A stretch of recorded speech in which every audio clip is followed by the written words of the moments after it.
আবারও চলে আসলাম আবহাওয়ার বেশ কিছু গুরুত্বপূর্ণ আপডেট নিয়ে। এই মুহূর্তে ঘূর্ণিঝড়ের আপডেট নিয়ে কথা বলবো আপনাদের সঙ্গে। যেহেতু 1 ডিসেম্বর রবিবারের দিকে একটি ঘূর্ণিঝড় প্রায় 100 থেকে 130 কিলোমিটার গতি নিয়ে আসতে পড়তে পারে অন্ধ্রপ্রদেশের উপর, এমন একটি আশঙ্কা দেখেছিলাম। আর সেই আপডেটটি আপনাদেরকে জানিয়েছিলাম 1 ডিসেম্বর অর্থাৎ রবিবারের দিকে, মানে আজকে যেহেতু শনিবার, আগামীকাল। তো সেই আপডেটটি এই মুহূর্তে কতটা কী রয়েছে একটু জানিয়ে দেব। বঙ্গোপসাগর থেকে এই মুহূর্তে আমরা দেখতে পাচ্ছি সেই হাওয়ার গতিবেগ কিন্তু আরও অনেক শক্তি অর্জন করছে এবং 102 কিলোমিটার আমরা দেখতে পাচ্ছি পার ঘন্টায়। 102 কিলোমিটার গতি নিয়ে এই মুহূর্তে কিন্তু সেই সাইক্লোন ঘূর্ণিঝড়টি রয়েছে এবং এই ঘূর্ণিঝড় কিন্তু রবিবার নাগাদ আবারও কিন্তু আসতে পড়তে চলেছে। বিশেষ করে এখানে দেখতে পাচ্ছেন লেল্লুর, এদিকে দেখতে পাচ্ছেন বিজয়দা, এদিকে দেখতে পাচ্ছেন বিশাখাপান্ডা, আর এদিকে আমরা দেখতে পাচ্ছি এই ঘূর্ণিঝড় বঙ্গোপসাগর থেকে সরাসরি এখানেই ল্যান্ডফল করছে। তো এই ঘূর্ণিঝড়ের যে আপডেট পরপর দেখার জন্য চ্যানেলটি সাবস্ক্রাইব করে রাখুন এবং প্রতি মুহূর্তের আবহাওয়ার গুরুত্বপূর্ণ খবরগুলো পাওয়ার জন্য আমাদের সঙ্গে থাকুন। তো এই মুহূর্তে এই যে হাওয়ার গতিবেগ আমরা দেখতে পাচ্ছি শনিবার বেলা 2টোর দিকে, এবং ল্যান্ডফলের কি পরিবর্তন ঘটেছে কিনা একটু জানিয়ে দেব।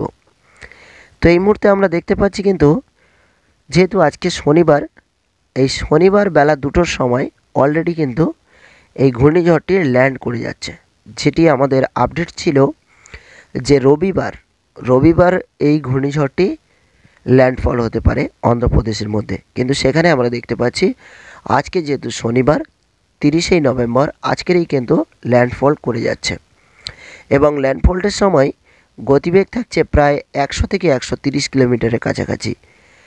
তো যে ঘূর্ণিঝড় আমরা দেখেছিলাম ঘূর্ণিঝড় ডানা, সেই ঘূর্ণিঝড় ডানায় আমরা দেখেছিলাম কিন্তু ঠিক 100 থেকে 119 কিলোমিটার পর্যন্ত গতি ছিল। আর এটিও কিন্তু তেমন একটি শক্তিশালী ঘূর্ণিঝড় আবারও কিন্তু প্রবেশ করতে চলেছে। আর এরই প্রভাতে কিন্তু বাংলার আবহাওয়া এতটাই পরিবর্তন, যেখানে আকাশ মেঘলা এবং তেমন একটি সূর্যের দেখা নেই, এবং সাথেই কিন্তু এই ঘূর্ণিঝড়ের সঙ্গে বজ্রপাত সহ বৃষ্টির আশঙ্কা। যে বৃষ্টির আশঙ্কা এই মুহূর্তে আমরা দেখতে পাচ্ছি প্রায় 56.4 mm বৃষ্টি, এবং সাথেই 102 কিলোমিটার বেগে ঘূর্ণিঝড়ের আপডেট এই মুহূর্তে আমরা দেখতে পাচ্ছি আসতে পড়ছে অন্ধ্রপ্রদেশের উপর। এবং এই ঘূর্ণিঝড় এবং অতি ভারী বৃষ্টি নিম্নচাপ কতক্ষণ চলতে পারে, তো আমরা যদি একটু এগিয়ে যাই তাহলে এই শনিবার থেকে যে নিম্নচাপ শুরু হলো এবং ঘূর্ণিঝড়ের ঝাপটা হাওয়া, সেটি কিন্তু একেবারেই দেখতে পাচ্ছেন সাগরের উপকূল জায়গা থেকে শনিবারের শেষে রাতের দিকে, আজকে রাতের দিকে কিন্তু একেবারেই উপকূল জায়গায় আসতে পড়েছে এবং সাথেই ভারী বৃষ্টির সঙ্গেই অতি ভারী ঝাপটা হাওয়ারও গতি রয়েছে। যে ঘূর্ণিঝড় ধীরে ধীরে কিন্তু আরও অনেকটাই শক্তি অর্জন করছে। দেখতেই পাচ্ছেন অন স্ক্রিনে প্রায় 115 কিলোমিটার, অর্থাৎ আমি বলেছিলাম যে এই ঘূর্ণিঝড়ের সর্বদা শক্তি 100 থেকে 130 কিলোমিটার হতে পারে। সেখানে আমরা দেখতে পাচ্ছি 115 কিলোমিটার বেগে কিন্তু এই ঘূর্ণিঝড় বঙ্গোপসাগর থেকে সরাসরি এখানে ল্যান্ডফল করছে, সাথেই কিন্তু বৃষ্টি রয়েছে। অর্থাৎ আমরা দেখতে পাচ্ছি এই ঘূর্ণিঝড় কিন্তু শনিবার, যেহেতু আজকে বেলা দুপুরের পর থেকে অলরেডি রাত 10টা পর্যন্ত কিন্তু ঘূর্ণিঝড়ের শক্তি আরও অনেক বেশি অর্জন করছে এবং আসতে পড়েছে। আর ধীরে ধীরে যদি আমরা দেখি আর একটু এগিয়ে গিয়ে, তাহলে দেখতে পাবো যে এই ঘূর্ণিঝড় ও নিম্নচাপ কতদিন থাকতে পারে। এখানে আমরা রবিবারের দিকে দেখছি, তাও কিন্তু স্থলবলে আরও কিন্তু শক্তি নিয়ে রয়েছে ঘূর্ণিঝড়, এবং সাথে আমরা দেখতে পাচ্ছি 117 কিলোমিটার পার ঘন্টা, এবং রবিবারের দিকেও কিন্তু এই ঘূর্ণিঝড় রয়েছে। শনিবার থেকে শুরু করে শনিবার রবিবার অর্থাৎ সোমবার নাগাদও কিন্তু এই ঘূর্ণিঝড়ের প্রবল ক্ষয়ক্ষতি অন্ধ্রপ্রদেশের একাধিক জায়গায় দেখা যেতে পারে বলে জানানো যায়।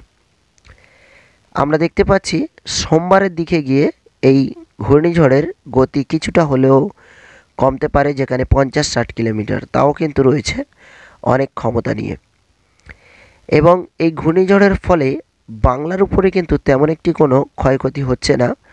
তো ধীরে ধীরে কিন্তু সোমবারের পর দেখা যায় যে এই ঘূর্ণিঝড় চলে এসছে ঠিক এখান থেকে এইখানে, দেখতেই পাচ্ছেন।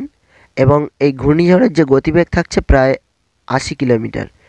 অন্ধ্রপ্রদেশে এই মুহূর্তে আমরা দেখতে পাচ্ছি যে শনিবার থেকে শুরু করে একেবারেই শনিবার, রবিবার, সোমবার এই 3 দিন কিন্তু অতি ভারী নিম্নচাপের বৃষ্টি এবং প্রচুর পরিমাণে ক্ষয়ক্ষতির ঘূর্ণিঝড়, যে ঘূর্ণিঝড়ের গতিবেগ 100 থেকে 130 কিলোমিটার এই 3 দিন। এই আপডেট কিন্তু কোনো রকম পরিবর্তন ঘটেনি এবং যেমনটি আপডেট জানানো ছিল ঠিক তেমনভাবে কিন্তু ইতিমধ্যেই ঝড় ও বৃষ্টি শুরু হয়ে গেছে। এবং এই ঝড় বৃষ্টির ফলে অন্ধ্রপ্রদেশে এবারও কিন্তু শীতের আবহাওয়া কতটা কি হতে পারে একটু জানিয়ে দেব। তো এই মুহূর্তে আমরা দেখতে পাচ্ছি কিন্তু তাপমাত্রা প্রচুর পরিমাণে রয়েছে অন্ধ্রপ্রদেশে। ঝাপটা হাওয়া হলেও যেখানে কিন্তু তাপমাত্রার তেমন একটি কোনো পরিবর্তন নেই এবং ধীরে ধীরে বৃষ্টির পরে তাপমাত্রার পরিবর্তন হতে পারে কিনা একটু দেখে নেব। যেহেতু ঝাপটা হাওয়া ও ঘূর্ণিঝড়ের ফলে এখানে কিন্তু তাপমাত্রার পরিবর্তন আমরা দেখতে পাচ্ছি, যেখানে প্রায় 20 থেকে 21 ডিগ্রি সেলসিয়াসের কাছাকাছি রয়েছে। অর্থাৎ বাংলার মতো তাপমাত্রা আবারও কিন্তু কমতে শুরু করেছে অন্ধ্রপ্রদেশে। যেহেতু ওখানে কিন্তু শীতের প্রভাব অনেকটাই কম থাকে, কিন্তু বর্তমান সময়ে ঝাপটা হাওয়া অতি ভারী বৃষ্টির জন্য ওখানে কিন্তু তাপমাত্রা আমরা দেখতে পাচ্ছি প্রায় শনিবার, রবিবার এই 2 দিন কিন্তু তাপমাত্রা অনেকটাই ঠান্ডা থাকবে এবং যেখানে প্রায় 20 ডিগ্রি সেলসিয়াসের কাছাকাছি নেমে গেছে। এবং সোমবারের দিকে গিয়ে আবারও দেখা যায় তাপমাত্রা কিছুটা হলেও বাড়তে পারে বলে জানানো যায়। এবং এই অতি ভারী বৃষ্টির সঙ্গে কিন্তু রয়েছে ঝাপটা হাওয়া, যার কারণে কিন্তু তাপমাত্রার অনেকটা পরিবর্তন এবং আকাশে রয়েছে কিন্তু খুবই ভয়ঙ্কর ঘন কালো মেঘলা আকাশ। এই ঘন কালো মেঘলা আকাশ আর এরই পরিবর্তে বাংলার আবহাওয়া পরিবর্তন ঘটতে পারছে, যেখানে আমি আপনাদেরকে ম্যাপে একটু দেখিয়ে দেব। শুধু একবার এদিকে একটু লক্ষ্য করে দেখুন যে এইখানে যে সাইক্লোন চলছে এবং অতি ভারী বৃষ্টি চলছে, ঠিক এখান থেকে কিন্তু বাংলার আবহাওয়াটা পরিবর্তন, বুঝতে পারছেন, যেখান থেকে বাংলার আবহাওয়াটি পরিবর্তন। যেহেতু এটি হলো ঢাকা আর এখানে হলো ধানবাদ, কলকাতা।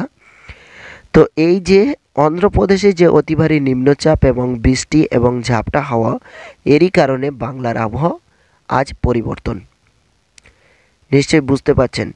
তো এই ছিল আবহাওয়ার বেশ কিছু গুরুত্বপূর্ণ আপডেট। আবারও কোনো রকম আপডেট পরিবর্তন হলে অবশ্যই আপনাদের সঙ্গে জানিয়ে দেব ভিডিওর মাধ্যমে। এবং বাংলার আবহাওয়া পরিবর্তন ঘটলেই অবশ্যই আপনাদেরকে জানিয়ে দেব। সেই জন্য আমাদের সঙ্গে থাকুন, প্রতি মুহূর্তের ভিডিওগুলো দেখতে থাকুন, তাহলে নিশ্চয়ই বুঝতে পারবেন যে আবহাওয়ার কোনো পরিবর্তন ঘটছে কি না। এদিকে আমরা দেখতে পাচ্ছি বঙ্গোপসাগরের উপরে জলীয় বাষ্পর মাধ্যমে বিভিন্ন জায়গায় কিন্তু বৃষ্টি ইতিমধ্যে চলছে আর আবহাওয়ার পরিবর্তন যে কোনো মুহূর্তে হতে পারে। এখন আমরা দেখতে পাচ্ছি যে সেই আপডেটটি আপনাদেরকে জানালাম।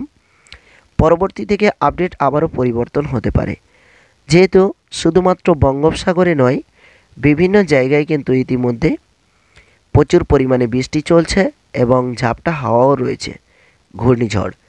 এবার আবহাওয়ার কোনো পরিবর্তন ঘটলে অবশ্যই আপনাদেরকে জানিয়ে দেব।